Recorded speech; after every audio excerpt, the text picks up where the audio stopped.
I woke up this morning, saw that I had a notification on Discord. Oh, cool, the dev blog came out today. Ooh, awesome, they came out with the odds for the Santa containers. Let's have a nice read. Ah! Eee! Okay, let's take a step back here and just kind of look at this, because the fact that Wargaming chose to put Tier 10 special and premium ships in the Santa containers was an interesting decision, and I would assume that a lot of people are going to not like this decision, especially because there are a few ships in the ship list this year that people absolutely hate. That's right, I'm looking at you, Thunderer and Smolensk. Now sure, there's a lot of different opinions on that, and I'll just kind of leave it there. But then also the fact that if you get every single premium ship, or ship from the drop list in the Santa containers, you can actually start to get steel. But to be clear, this isn't new. For instance, dockyard events. Dockyard events you could easily just pay through with doubloons through the dockyard stages, and then as you complete the dockyard stages after that, then you would start to receive steel for having those already been completed. So this isn't new, but at the same time, players don't generally like this because steel is seen as a veteran commodity. And a lot of things that I've heard from comments on my other videos is how people wish that there was a steel option from containers, which now there technically is, sort of. You just have to get everything in the containers before you're able to get that steel, which only whales will be able to take advantage of, because they're the only ones who are likely to already have all the ships. So the people who are probably asking for steel probably aren't going to be happy that this is an option, because it's still going to feel out of reach anyway. But I digress. Let's move on from the tier 10s and the steel and actually shift forward and just look at just the containers. And let me explain why the mega gift container for this year is actually the best bang for your dollar, more than the big gift and the gift container, despite the fact that historically the big gift container has been the most value for your buck in the past.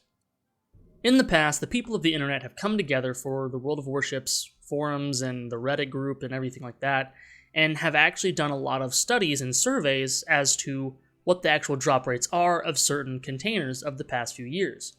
And because we have that data, we're able to compare that to what we're seeing now with the published odds that Wargaming is giving us for the 2021 Christmas event. So I'll start with this current year, look at the odds, look at the value, and show you why the mega gift container is the best, and then we'll work our way backwards to compare it to the previous years.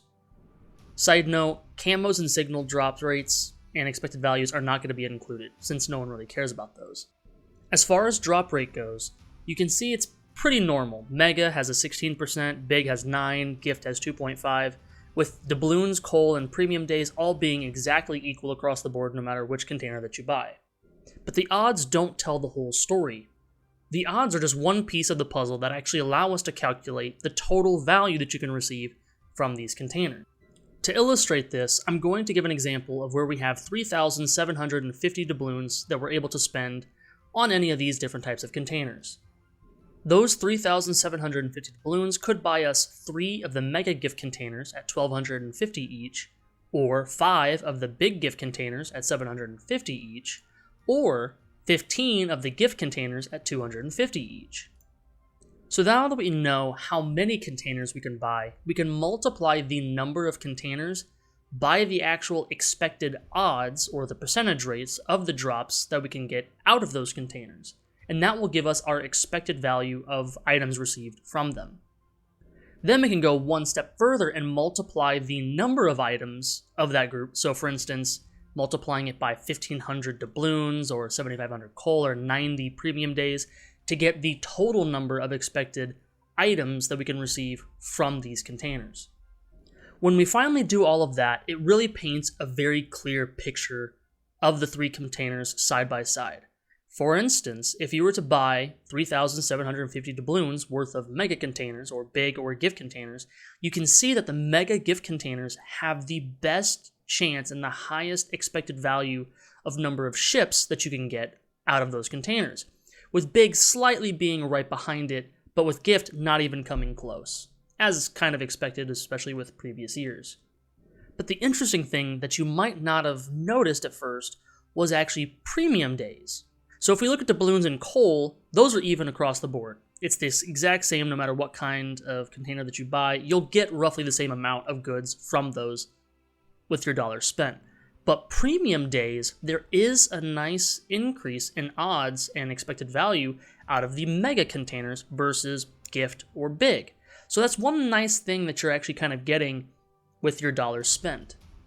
So mega gift containers win mathematically in the two most important categories: premium ships, or just ships in general, and then premium days, with doubloons and coal being equal to the other containers in general.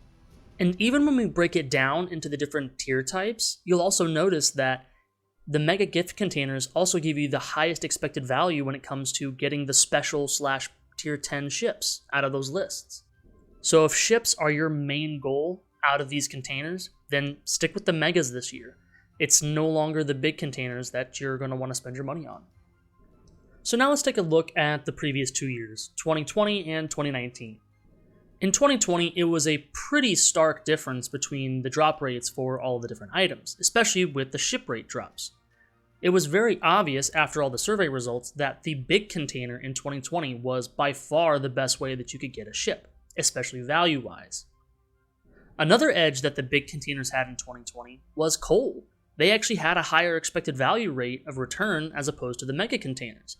Although the mega containers did win in doubloons, but then surprisingly gift containers had the highest expected value as far as premium days, which I thought was really interesting. And then going back in time another year, all the way back to 2019, it's similar, but it's not as starkly contrasted. For instance, the big containers didn't have that much of a lead as far as higher expected value when it comes to ship rate drops over the mega containers, although there was enough for a lot of people to still declare the big containers the winner. And then likewise, again, we saw the same thing as in 2020, where big containers had a large advantage in coal return, as opposed to the mega containers, where the mega containers really only had a really large lead in both doubloon drops and premium day drops. So when you compare these years side by side, with the example of 3,750 doubloons being spent on these containers, one thing becomes apparent, and that is that the ship expected drop rate has actually increased slightly year over year, whereas doubloons, coal, and premium days has decreased year over year, and we're actually expecting to get less of those materials than we did before. And when you compare the maximum ship drop rate for the mega containers this year of 0.48 to last year of receiving 0.51, then it does seem like the drop rate of getting ships has been nerfed this year compared to last year, even though it's better than in 2019. And you can kind of see some really interesting trends as far as how the coal has developed over time, doubloons, and premium days. Now, again, 2019 and 2020, all of those expected values and statistics have been based off of surveys, so it's not entirely perfectly accurate, although we do believe that we have a large enough sample size to at least be approximate to what the actual drop rates wargaming were causing them to be. One last thing that I'll mention before wrapping up the video about the 2021 Santa containers is the following, and that is the guaranteed drop mechanic is being activated on these containers.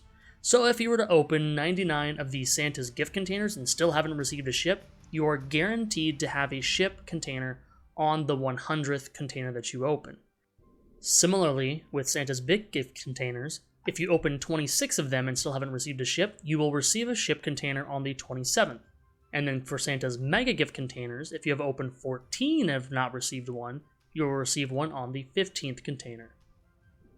So let me know what you guys think about all of these changes that have happened, the published odds, what the odds are compared to previous years, and the previous year's odds are from surveys, and are they reliable? Are we able to actually use those to compare to the current year?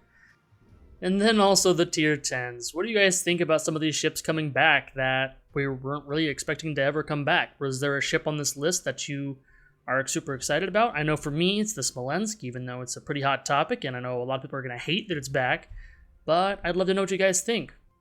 Put any thoughts or feelings that you have in the comment section down below. I do read them, and I do enjoy them.